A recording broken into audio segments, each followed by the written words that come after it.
Cette portion d'émission, animée par Michel Arnois, est produite par Lanaudière et compagnie. Lanaudière universitaire.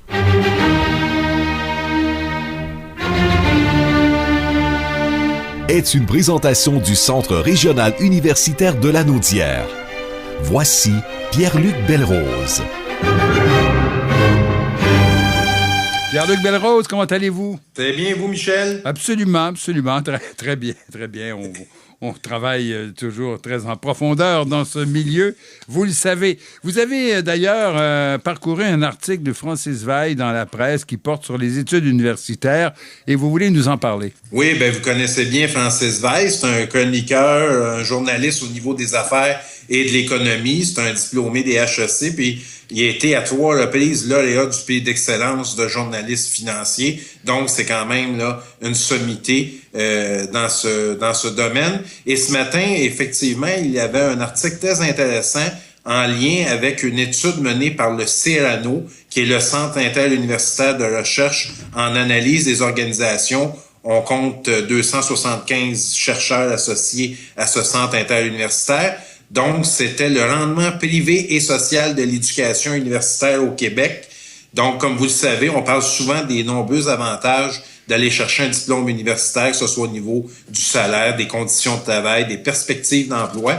Donc, c'est un peu ce dont il était question dans cet article de Francis Veil ce matin, avec une nouvelle étude qui venait contredire l'impression de plusieurs personnes qui disaient, ça donne quoi de perdre 3, 4 ou 5 ans à l'université? On se prive d'un salaire et puis on reporte à plus tard aussi l'obtention, effectivement, d'emplois de qualité, parce qu'on sait que dans un contexte de plein emploi, eh bien, souvent, on a besoin de moins de qualifications. Par contre, il y a des postes très prisés dont on a besoin d'un diplôme universitaire.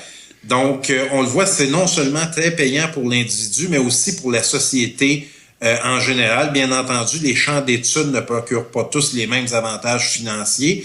Et pour faire leur analyse, les économistes, dont Claude de Montmarquette, que vous connaissez aussi, qui est chercheur et fellow, un PhD de l'Université de Chicago, du CERANO, eh bien, ces chercheurs-là ont estimé les coûts associés à l'obtention d'un baccalauréat, d'une maîtrise et d'un doctorat, qu'ils ont comparé aux augmentations salariales que procurent de tels diplômes, et les résultats sont exprimés avec des taux de rendement.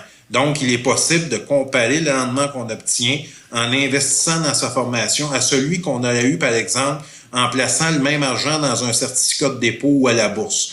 Donc, c'est sur un taux annuel de rendement de 40 ans. Et le premier résultat qui est assez intéressant, c'est que les meilleurs salaires obtenus avec un baccalauréat universitaire par rapport à un diplôme du secondaire procurent un rendement annuel de 13,6% pour les hommes et de 16,1% pour les femmes. En comparaison, si on prend la caisse de dépôt et de placement, on obtient un rendement annuel moyen de 8,6% depuis 10 ans. Donc, on voit que c'est un investissement qui est assez payant, un diplôme universitaire. Puis on voit aussi au niveau des femmes un taux qui est supérieur. Pourquoi? C'est plus rentable pour les femmes d'étudier? Vraisemblablement parce qu'avec seulement un diplôme du secondaire, la discrimination salariale visant les femmes est plus importante et l'écart se rétrécit avec l'avancement des études. On fait vraiment la démonstration que c'est payant étudier, là. Tout à fait, puis on voit le rendement des études par discipline, que vous soyez un homme ou une femme. Donc, la médecine, bien entendu, on parle de 30%, les sciences de la santé, 23%, l'administration, qui sont des formations là très courantes sur le territoire lanaudois, on parle de 17% pour les hommes et de 20% pour les femmes.